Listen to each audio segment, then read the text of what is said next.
দেখুন, এটা বুঝতেই পারছেন যে তুলসী গাছ, নতুন করে তো বলার কিছু নেই।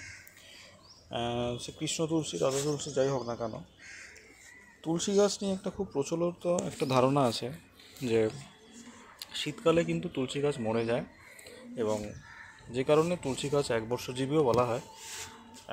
যদি আপনারা তুলসী গাছকে একটু দীর্ঘদিন রাখতে চান, তাহলে খুব সহজ এবং স্টেপ যেটা করতে হবে, এই মঞ্জুরিগুলোকে কিন্তু আপনাকে ভেঙে দিতে হবে।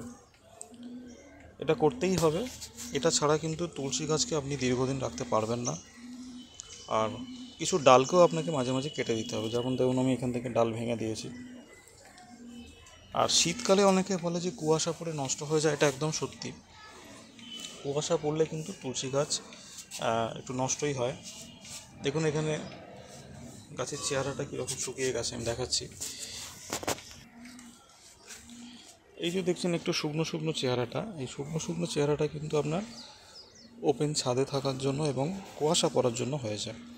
তো সম্ভব নয় যে সমস্ত গাছকে এরকমভাবে শেডে রাখা বা কাপড় দিয়ে ঢেকে রাখা। যতটুকু সম্ভব আমি সকালে এসে জল স্প্রে করে দিতাম এবং মঞ্জুরিগুলো কেটে দিতাম। এই দুটো কাজ আমার সবসময়।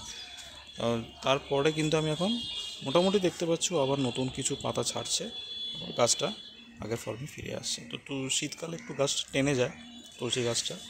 যারা পারবেন না ওরকমভাবে কিছু কুয়াশা থেকে বাঁচাতে, সকালে একটু জল স্প্রে করে ধুয়ে দেবেন আর মঞ্জুরিটা নিয়মিত কাটবেন, তাহলেই কিন্তু গাছগুলো মোটামুটি হেলদি কন্ডিশনে থাকবে।